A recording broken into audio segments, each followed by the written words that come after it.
Ma belle-fille a dit, le plus beau cadeau pour mes 18 ans, ce serait que tu disparaisses de notre famille, pour toujours. Ma nouvelle femme a hoché la tête, son vrai père prendra la relève à partir de maintenant. Alors j'ai fait exactement ça. Après avoir vendu la maison et annulé son fonds d'études ainsi que ses dépenses. Ce que j'ai laissé dans la maison vide les a choqués. Ma belle-fille m'a regardé droit dans les yeux le jour de ses 18 ans et m'a dit que le plus beau cadeau que je pouvais lui faire, c'était de disparaître de leur famille pour toujours. Ma femme a hoché la tête en signe d'accord. Son vrai père prendra le relais à partir de maintenant, a-t-elle dit. Alors, c'est exactement ce que j'ai fait. J'ai vendu la maison qu'elle croyait être la leur. J'ai annulé le fonds universitaire que je constituais depuis 12 ans. Et ce que j'ai laissé derrière moi, dans cette maison vide, les a absolument détruites toutes les deux. Je m'appelle Trevor Bravetoft. J'ai 52 ans et, au cours des 14 dernières années, je pensais construire quelque chose de vrai. Une famille, une vie, un avenir qui valait la peine d'être protégé. Il s'avère que je n'étais qu'un distributeur automatique, finançant le conte de fées de quelqu'un d'autre. J'ai rencontré Jessica lors d'une collecte de fonds caritative, dans le centre-ville de Portland, en 2010. Elle avait 34 ans à l'époque, récemment divorcée, avec une fille de 4 ans nommée Madison. Jessica travaillait dans la vente de produits pharmaceutiques, conduisait une BMW en leasing qu'elle pouvait à peine se permettre, et avait cette façon de vous regarder comme si vous étiez la seule personne dans la pièce. Quand elle souriait, vous oubliez tout le reste. Quand elle parlait de ses difficultés en tant que mère célibataire, vous aviez envie de tout arranger pour elle. Je gagnais bien ma vie en tant que promoteur immobilier commercial. Pas riche selon les standards des milliardaires, certes, mais suffisamment à l'aise pour posséder une belle maison en banlieue, conduire un pick-up que j'avais payé comptant, et épargner de manière agressive pour la retraite. J'avais été marié une fois auparavant, dans ma vingtaine, sans enfant. Ce mariage s'était terminé à l'amiable lorsque nous avons tous deux réalisé que nous voulions des choses différentes. Elle voulait l'aventure et la spontanéité. Je voulais la stabilité et la planification. Nous avons tout partagé en deux et sommes restés amis. Jessica semblait différente de mon ex-femme. Elle valorisait la sécurité. Elle parlait de vouloir construire un foyer stable pour Madison. Elle disait avoir appris de son premier mariage que la romance tape à accent grave l'œil comptait moins qu'un partenariat solide. Et je croyais chaque mot. Notre premier rendez-vous a eu lieu dans un restaurant au bord de l'eau, où Madison nous a rejoints pour le dessert. Elle était adorable à 4 ans, avec ses couettes et ses dents manquantes, me racontant tout sur son ami imaginaire nommé Capitaine Moustache qui vivait dans son placard. Jessica nous regardait interagir avec cette expression reconnaissante, qui me donnait l'impression d'être un héros juste pour avoir été gentil avec une enfant. Nous sommes sortis ensemble pendant 8 mois avant que je ne la demande en mariage. Jessica a pleuré quand j'ai mis un genou à terre, dans ce même restaurant où nous avions eu notre premier rendez-vous. Madison était là aussi, tenant une pancarte qui disait « Veux-tu être mon papa ?» que Jessica avait clairement préparé à l'avance. Comment pouvais-je dire non à ça? Nous nous sommes mariés 6 mois plus tard. Une petite cérémonie, juste la famille et les amis proches. Madison était la demoiselle d'honneur, portant une robe blanche assortie à celle de Jessica. Pendant la réception, Jessica a fait un discours sur la façon dont je les avais sauvées toutes les deux de l'incertitude, et leur avais donné un avenir auquel croire. Tout le monde a pleuré. Je me sentais comme l'homme le plus chanceux du monde. Les premières années ont été bonnes. Vraiment bonnes. J'ai vendu ma garçonnière et acheté une maison de 4 chambres dans un excellent district scolaire. Un grand jardin, une cuisine rénovée, le genre d'endroit où l'on pouvait s'imaginer élever une famille. Jessica a quitté son emploi dans la vente pharmaceutique parce que les horaires étaient imprévisibles, et elle voulait être plus présente pour Madison. J'ai soutenu cette décision complètement. À quoi bon gagner de l'argent si votre famille ne vous voit jamais? Madison m'a appelé papa dès la première année. Son père biologique, Ryan, avait été inconstant avec les visites et la pension alimentaire. Il se montrait pour les anniversaires avec des cadeaux extravagants, puis disparaissait pendant des mois. Jessica disait qu'il n'était pas fiable, immature, plus intéressé à être l'ami de Madison que son parent. Je suis devenu la présence stable, celui qui aidait aux devoirs, assistait aux réunions parents-profs, entraînait son équipe de football. J'aimais cette gamine. Je l'aimais sincèrement. Quand elle a marqué son premier but au foot, c'était moi qui criais depuis la ligne de touche. Quand elle faisait des cauchemars, c'était moi qui restais assis dans sa chambre jusqu'à ce qu'elle se rendorme. Quand elle a eu ses premières règles et qu'elle était mortifiée, c'est moi qui ai conduit jusqu'à 3 magasins différents à minuit pour trouver les bons produits, parce que Jessica était hors de la ville pour une conférence. J'ai légalement adopté Madison quand elle avait 8 ans. Ryan ne s'y est pas opposé. Il avait déménagé en Californie à ce moment-là et avait fondé une nouvelle famille. L'adoption signifiait que Madison pouvait porter mon nom de famille, être sur mon assurance, et hériter de moi sans complication. Jessica a pleuré des larmes de joie au tribunal. Madison m'a écrit une carte qui disait « Tu es mon vrai papa maintenant », accompagnée d'un dessin au crayon de notre famille. J'ai ouvert un fonds universitaire pour Madison le mois où nous nous sommes mariés. Des dépôts automatiques chaque mois, progressant lentement vers l'objectif de couvrir 4 années dans une bonne université. Au moment où elle a eu 18 ans, ce fonds avait atteint un peu plus de 180 000 $. J'ai aussi payé pour son appareil dentaire, ses camps d'été, ses frais de déplacement pour le foot, ses cours de préparation au SAT. Chaque dépense liée à Madison, je la couvrais sans question ni plainte. Jessica et moi avions nos tensions. Mais quel mariage n'en a pas? Elle dépensait l'argent plus vite que je ne pouvais le suivre. Des sacs à main de créateurs, des journées au spa, la redécoration de la maison tous les 2 ans parce que le style avait changé. Je suggérais des budgets et elle se mettait sur la défensive, disant que j'étais contrôlant. Nous nous disputions, puis nous nous réconcilions, puis nous répétions le cycle. Mais je me disais que c'était juste ça, le mariage.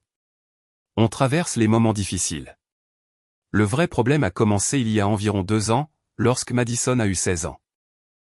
Elle avait toujours été une bonne gamine, polie, travailleuse, mais quelque chose a changé. Elle est devenue distante. Quand je lui demandais comment s'était passée sa journée, j'obtenais des réponses d'un seul mot. Quand je proposais de l'aider pour ses devoirs, elle disait qu'elle préférait se débrouiller seule. Quand je suggérais des soirées cinéma en famille, elle avait des projets avec des amis. Jessica m'assurait que c'était normal pour une ado. Elle cherche son indépendance, disait Jessica. Tu le prends trop personnellement. Mais cela ressemblait à plus que ça. J'avais l'impression que Madison s'éloignait activement de moi, spécifiquement. Puis Ryan a commencé à venir plus fréquemment. Il était revenu dans l'Oregon et avait apparemment remis de l'ordre dans sa vie. Nouveau travail dans la tech, appartement décent, fiancé à une femme qui semblait stable. Madison a commencé à passer les week-ends chez lui. Au début, je pensais que c'était sain pour elle de renouer avec son père biologique, mais la façon dont elle rentrait de ses visites a changé les choses. Elle parlait de la coolitude de l'appartement de Ryan, de la façon dont il la comprenait mieux, de la façon dont il ne lui faisait pas la leçon sur les notes ou les couvre-feux. Jessica souriait et hochait la tête comme si tout cela était un merveilleux progrès. Moi, je sentais un nœud dans mon estomac que je ne pouvais pas tout à fait expliquer. L'année dernière, Madison a commencé à m'appeler Trevor au lieu de papa. La première fois que c'est arrivé, j'ai cru avoir mal entendu. Nous étions à table et elle a demandé, « Trevor, tu peux me passer le sel ?» Je l'ai regardé, confus, et elle m'a juste rendu mon regard comme si c'était la chose la plus naturelle au monde. Jessica ne l'a pas corrigé. Personne d'autre à table n'a réagi. Ce soir-là, j'ai pris Jessica à part. « Tu as entendu comment Madison m'a appelé ?» ai-je demandé. Jessica a haussé les épaules. Elle a 17 ans, Trevor. Elle cherche son identité. Peut-être qu'elle se sent plus à l'aise en utilisant ton prénom. Mais elle m'a appelé papa pendant 13 ans. J'ai l'impression qu'elle me rejette. Tu es trop sensible, a dit Jessica. Elle t'aime toujours. C'est juste une phase. Mais ce n'était pas une phase. Au cours des mois suivants, je suis passé de papa à Trevor dans chaque interaction. Et avec ce changement de nom est venu un changement dans la façon dont Madison me traitait. Je n'étais plus son père. J'étais le mari de Jessica, le type qui vivait dans la maison et payait les factures. J'ai essayé de parler directement à Madison à ce sujet. Chérie, ai-je dit un soir alors que Jessica était à son club de lecture. Est-ce que j'ai fait quelque chose de mal? Pourquoi as-tu arrêté de m'appeler papa? Madison a levé les yeux de son téléphone avec cette expression vide. Tu n'es pas mon père, Trevor. C'est Ryan, mon père. Toi, tu es juste le type qui a épousé ma mère. Les mots m'ont frappé comme un coup de poing dans le ventre. Mais Madison, je t'ai adopté. Je t'élève depuis que tu as 4 ans. Légalement, je suis ton père. Elle a levé les yeux au ciel. Un bout de papier ne fait pas de toi mon père. Ryan est mon vrai père. Tu es juste quelqu'un qui était là pendant qu'il remettait de l'ordre dans sa vie. Je suis resté assis là, essayant de digérer ce que j'entendais, essayant de concilier cette étrangère froide avec la petite fille qui avait l'habitude de me faire des cartes pour la fête des pères et de dire à tout le monde à l'école que son papa était le meilleur entraîneur de tous les temps. Et toutes les années que nous avons passées ensemble, ai-je demandé, détestant à quel point je semblais désespéré. Tous les matchs de foot, l'aide aux devoirs, les discussions tard le soir. C'était juste toi faisant ce que ma mère te demandait de faire, a dit Madison, reportant son attention sur son téléphone. N'agis pas comme si tu me faisais une énorme faveur. J'en ai parlé à Jessica plus tard ce soir-là. Elle a soupiré comme si j'étais le problème. Trevor, tu dois laisser Madison avoir sa relation avec Ryan. Tu agis comme un jaloux possessif. Je ne suis pas jaloux, ai-je dit. Je suis blessé. J'ai élevé cette fille. Je l'ai aimée comme si elle était de mon propre sang. Et maintenant, elle agit comme si rien de tout cela ne comptait. Tu savais qu'elle avait un père biologique, a dit Jessica. Tu savais que Ryan ferait toujours partie de sa vie. Peut-être que tu t'es construit ce fantasme selon lequel tu pourrais le remplacer, mais ce n'était jamais réaliste. J'ai fixé ma femme, voyant une étrangère. Cette femme que j'avais soutenue pendant 12 ans, qui avait quitté son emploi et vécu confortablement grâce à mes revenus, me disait que j'avais déliré sur mon rôle dans notre famille. L'explosion finale a eu lieu il y a 3 semaines, pour le 18e anniversaire de Madison. Nous avions prévu une grande fête, invité tous ses amis et sa famille, louer un espace dans un bon restaurant du centre-ville. J'avais passé des semaines à coordonner avec Jessica pour m'assurer que tout était parfait. Les décorations, le traiteur, le photographe. Rien n'était trop beau pour l'anniversaire marquant de Madison.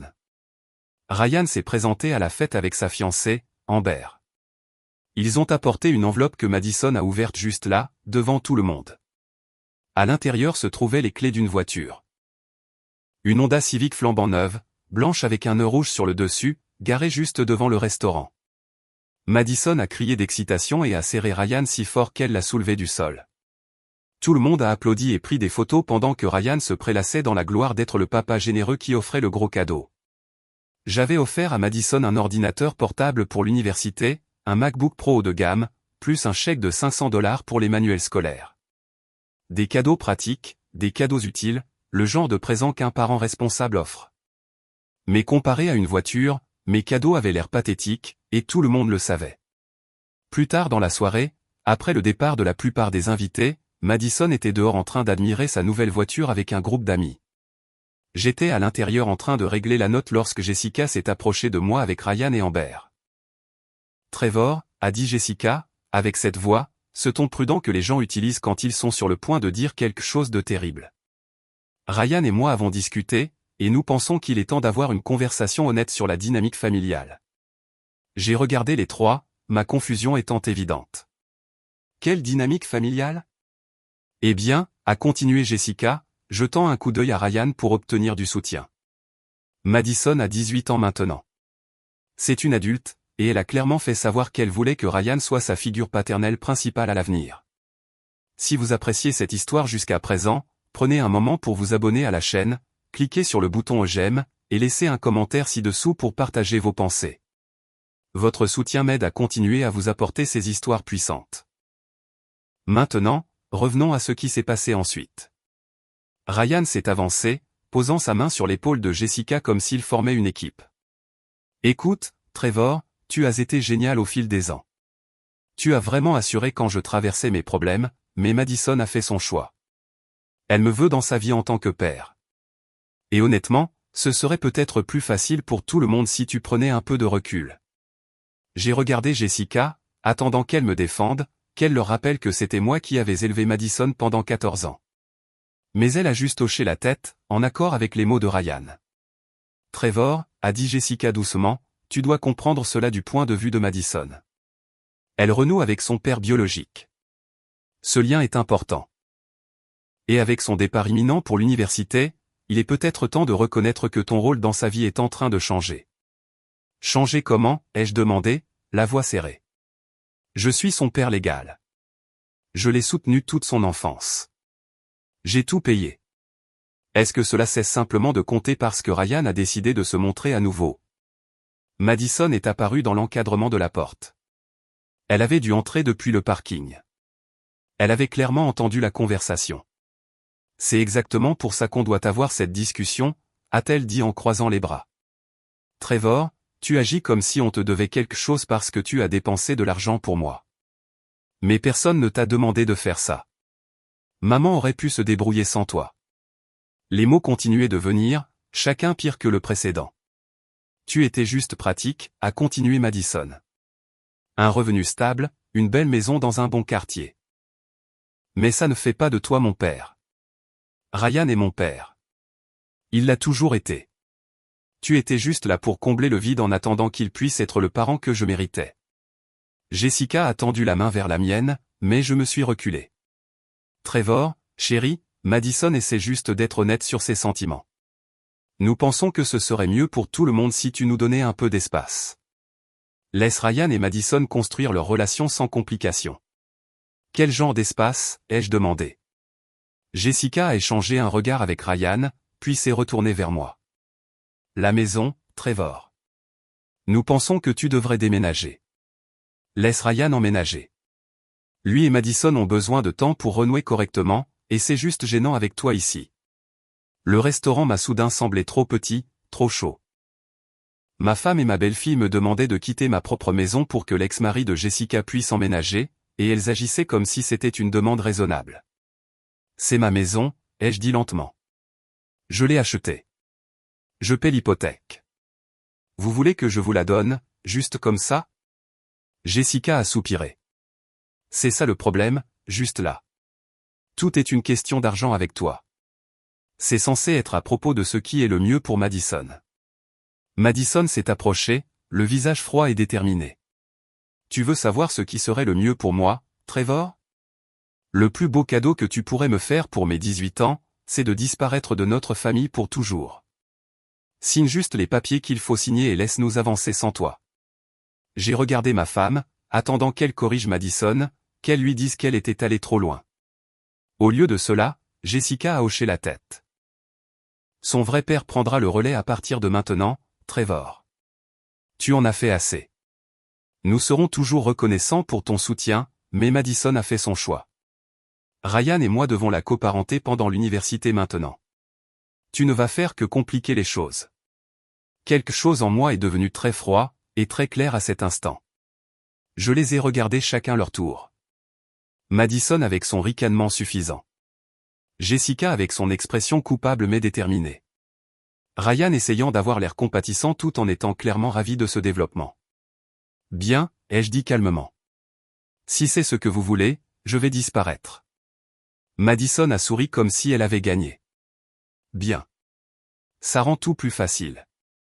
De toute façon, je déménage dans l'appartement de Ryan la semaine prochaine pour l'été avant le début de l'université.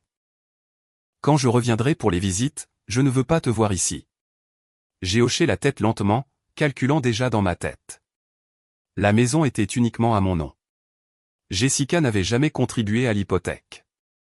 Le fonds universitaire était à mon nom, en tant que gardien.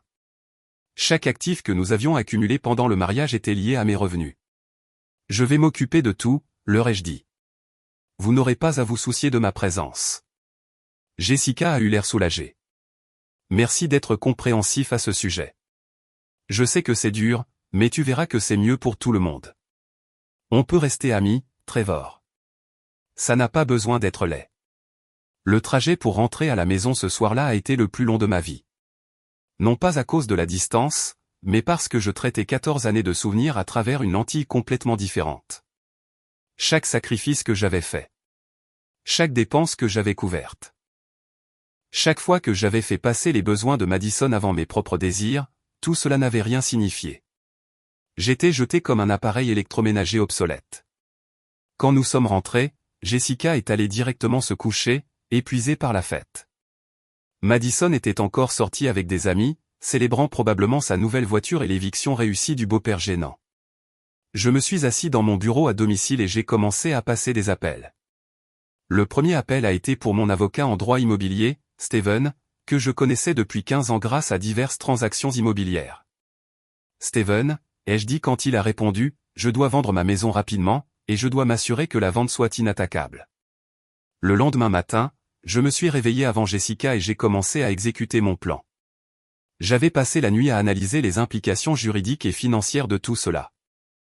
L'Oregon n'est pas un État sous le régime de la communauté de biens. Les biens acquis avant le mariage, ou par héritage, restent des biens propres. La maison était à moi avant que Jessica et moi ne nous marions. Elle n'avait aucun droit légal dessus. Le fonds universitaire était à mon nom en tant que gardien pour le bénéfice de Madison. Mais puisque Madison, qui avait maintenant 18 ans, m'avait rejeté, je pouvais légalement fermer ce compte et déplacer les fonds ailleurs. L'adoption donnait à Madison le droit d'hériter de moi si je mourais sans testament. Mais cela ne lui donnait pas de droit sur mes actifs tant que j'étais en vie. J'ai appelé ma conseillère financière, Patricia, qui gérait mes comptes de retraite et mes investissements. Patricia, je dois faire quelques changements sur mes comptes. Je retire Madison comme bénéficiaire de tout. Je dois aussi clôturer le fonds universitaire et transférer ses actifs dans mon portefeuille de retraite. Il y a eu une pause au bout du fil. Trevor, a-t-elle dit prudemment. C'est une décision importante. Êtes-vous sûr de vouloir faire cela? Madison compte sur cet argent pour l'école. Elle a clairement fait savoir hier que je ne suis pas son père, ai-je répondu. Elle m'a dit de disparaître de leur famille. Je ne fais qu'honorer sa demande et protéger mes actifs en conséquence. Patricia est restée silencieuse un moment, puis a dit qu'elle commencerait à traiter les papiers immédiatement. Ensuite, j'ai contacté 3 agents immobiliers avec lesquels j'avais travaillé professionnellement au fil des ans. En 2 heures, j'avais des analyses de marché compétitives montrant que ma maison pouvait se vendre 740 000 $ sur le marché actuel. Je l'ai mise en vente cet après-midi-là avec l'agent qui promettait la vente la plus rapide. L'annonce a été mise en ligne le soir même. Jessica a remarqué que quelque chose n'allait pas lorsqu'elle a vu le panneau à vendre dans notre jardin, 2 jours plus tard. Elle est entrée dans mon bureau où j'examinais les offres. Nous en avions déjà reçu 3 au-dessus du prix demandé. Trevor, qu'est-ce que ce panneau fait dans notre jardin, a-t-elle exigé. J'ai levé les yeux de mon ordinateur portable. Je vends la maison, tout comme tu l'as demandé. Nous ne t'avons jamais demandé de vendre la maison, a dit Jessica, la voix s'élevant. Nous t'avons demandé de déménager pour que Ryan puisse emménager. C'est ma maison, Jessica. Je l'ai achetée avant notre mariage. Tu n'as aucun droit légal dessus. Je la vends et j'utilise le produit de la vente pour ma retraite. Tu veux que je disparaisse de ta famille? Très bien, mais je ne financerai pas votre style de vie en le faisant. Le visage de Jessica est devenu livide. Tu ne peux pas être sérieux. Où sommes-nous censés vivre? C'est entre toi et Ryan, ai-je dit calmement. Je suis sûr qu'entre son travail dans la tech et ton expérience dans la vente pharmaceutique, vous pouvez trouver quelque chose d'abordable. Mais je pensais avoir quitté la pharma pour être là pour Madison, a protesté Jessica. Tu as dit que tu soutenais cette décision. Je l'ai soutenue. J'étais d'accord.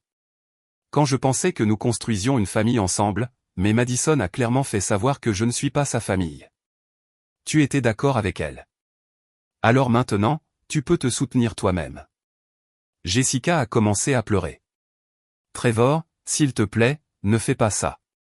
On peut arranger les choses. Madison était juste émotive. Elle ne pensait pas ces choses. Elle pensait chaque mot, ai-je dit, et toi aussi. Tu m'as dit que Ryan prendrait le relais à partir de maintenant, alors laisse-le prendre le relais.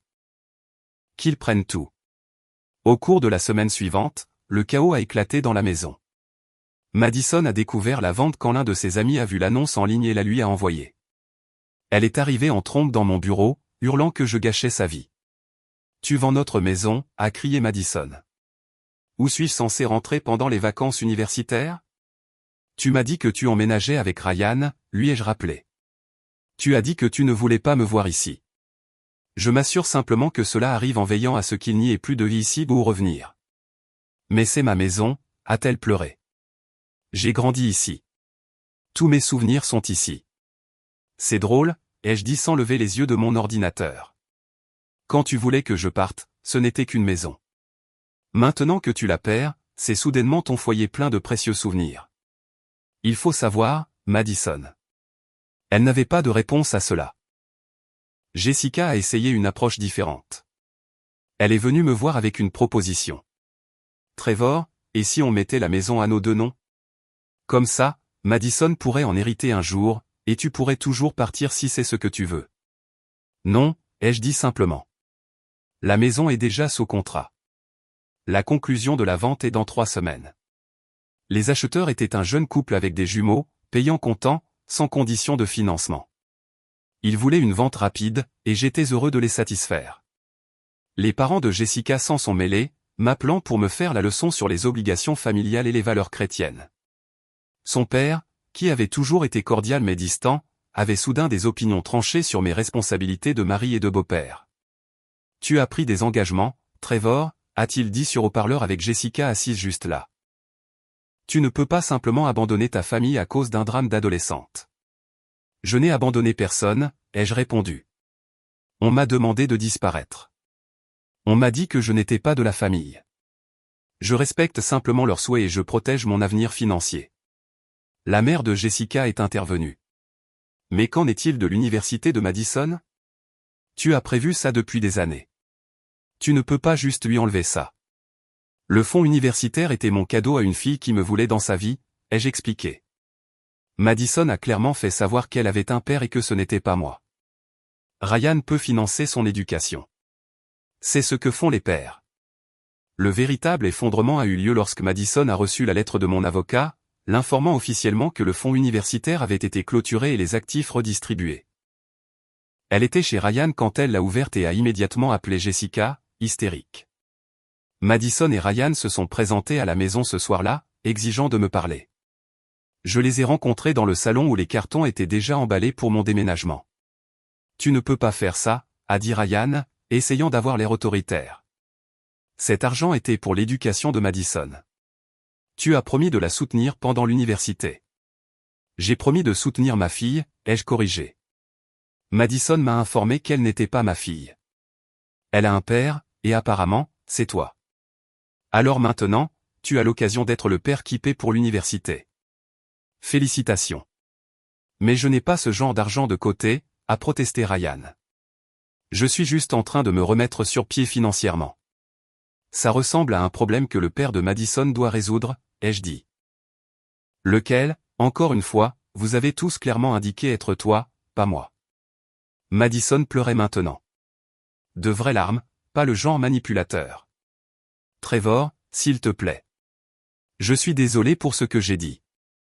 J'étais juste énervé. Je ne le pensais pas. Si, tu le pensais, ai-je dit doucement. Tu pensais chaque mot. Tu voulais que je parte. Tu voulais que Ryan soit ton seul père. Tu as obtenu exactement ce que tu as demandé. Maintenant, tu es bouleversé parce que tu réalises que les papas qui paient tout ne poussent pas dans les arbres. Jessica est intervenue. Trevor, c'est cruel. C'est juste une gamine. Elle a fait une erreur. Elle a 18 ans, leur ai-je rappelé. Une adulte selon les normes légales. Assez vieille pour faire des choix sur qui elle considère comme sa famille. Assez vieille pour vivre avec les conséquences de ses choix. La vente de la maison a été conclue 3 semaines plus tard. Je suis parti avec 680 000 $ après les frais de clôture et le remboursement du solde de l'hypothèque. J'avais déjà loué un condo au centre-ville, moderne, minimaliste, sans souvenir. Je n'ai pris que ce qui était à moi. Les meubles que j'avais achetés avant le mariage, mes objets personnels, mon équipement de bureau. Tout ce que Jessica avait choisi au fil des ans est resté dans la maison pour que les nouveaux propriétaires s'en occupent. La veille de mon déménagement, j'ai fait une dernière chose. J'ai laissé une enveloppe sur le comptoir de la cuisine, adressée à Madison. À l'intérieur se trouvait une lettre et un chèque de 5 000 $. La lettre disait, « Madison, ce chèque représente environ un mois des dépenses que j'ai couvertes pour toi pendant 14 ans. Un mois sur 168. C'est à toi, garde-le. Sans condition. Considère cela comme un cadeau de fin d'études de la part de quelqu'un qui n'a jamais été ton père, juste quelqu'un qui était là. Les 175 000 $ restants de ton fonds universitaire sécurisent désormais ma retraite. Ton vrai père peut financer ton éducation. C'est ce que font les vrais pères. Tu voulais que je disparaisse, alors je disparais. Mais j'emporte avec moi tout ce que j'ai apporté à cette famille, ce qui s'avère être tout ce qui comptait. J'espère que la voiture en valait la peine. Trevor. J'ai déménagé un mardi. Je n'ai pas dit au revoir à Jessica ou à Madison. J'ai juste chargé mes affaires dans un camion de déménagement et je me suis éloigné de 14 années de ma vie. Mon téléphone a commencé à exploser immédiatement. Des SMS de Jessica me suppliant de reconsidérer. Des messages vocaux de Madison pleurant et s'excusant. Des emails de la famille de Jessica me traitant de sans-cœur et de vindicatif. Je les ai tous bloqués, j'ai changé de numéro, et j'ai clairement indiqué par l'intermédiaire de mon avocat que toute communication devait passer par les voies légales. 3 mois plus tard, j'ai entendu dire par une connaissance commune que Jessica et Ryan avaient emménagé ensemble dans une maison de location à l'autre bout de la ville. Apparemment, aucun d'eux ne pouvait se permettre quoi que ce soit près du quartier où nous vivions. Madison s'était inscrite à l'université communautaire au lieu de l'université qu'elle avait prévue. L'entreprise technologique de Ryan avait réduit ses effectifs et il avait été licencié, donc l'argent était serré. La connaissance m'a demandé si je me sentais mal à propos de la façon dont les choses avaient tourné. J'y ai réfléchi un instant, puis j'ai secoué la tête. Ils ont fait leur choix basé sur ce qu'ils pensaient vouloir. J'ai fait les miens basés sur la protection de ce que j'avais construit. C'est comme ça que fonctionnent les conséquences. 6 mois après mon déménagement, je suis tombé sur Madison dans un café du centre-ville. Elle travaillait derrière le comptoir, portant un tablier, prenant les commandes. Quand elle m'a vu, son visage est devenu pâle. « Trevor », a-t-elle dit doucement quand je suis arrivé à la caisse. « Je ne savais pas que tu venais ici. »« Je viens d'emménager dans le quartier », ai-je répondu. « Un petit café, noir. » Elle a préparé ma boisson avec des mains tremblantes, et quand elle me l'a tendue, elle a dit « Je suis désolé pour tout. »« Je sais », ai-je dit en prenant le café. « Mais désolé ne paie pas l'université, n'est-ce pas ? » J'ai laissé un pourboire généreux et je suis sorti. Je ne me suis pas retourné. C'est là que mon histoire se termine. Ou peut-être là où elle commence vraiment. Je ne suis pas le méchant dans cette histoire, peu importe comment Jessica et sa famille essaient de me dépeindre. J'étais un homme qui a donné 14 ans de sa vie pour élever une enfant qui n'était pas de son sang. Qui a travaillé dur pour fournir stabilité et opportunité. Qui a aimé cette petite fille comme si elle était la mienne. Et quand cette fille est devenue adulte et a décidé que j'étais jetable, je me suis protégé. Certaines personnes disent que j'aurais dû être plus grand que ça. Que j'aurais dû continuer à soutenir Madison malgré son rejet. Que j'aurais dû comprendre que les adolescents disent des choses blessantes qu'ils ne pensent pas. Mais voici ce que j'ai appris. Quand quelqu'un vous montre qui il est vraiment, croyez-le. Madison m'a montré que je n'avais jamais été son père, juste un portefeuille avec un pouls. Jessica m'a montré que je n'avais jamais été son partenaire, juste un chèque de paie avec des avantages. J'ai 52 ans, je suis financièrement à l'abri, et je vis enfin ma vie selon mes propres termes. Je sors avec quelqu'un quand je le veux. Je voyage quand j'en ai envie. J'investis dans mon avenir au lieu de celui de quelqu'un d'autre. Et je dors très bien la nuit, sachant que j'ai donné à cette famille toutes les chances d'apprécier ce qu'elle avait. Elles ont choisi de tout jeter. Si vous avez trouvé cette histoire précieuse, partagez-la avec d'autres qui pourraient avoir besoin de l'entendre. Laissez un commentaire ci-dessous à propos d'une fois où le fait de vous défendre vous a coûté une relation. Et n'oubliez pas de vous abonner pour plus d'histoires sur des gens ordinaires trouvant une force extraordinaire. Parce que tout le monde porte quelque chose. Parfois, c'est le poids d'être pris pour acquis. Et parfois, le plus beau cadeau que vous puissiez vous faire, c'est la liberté de partir.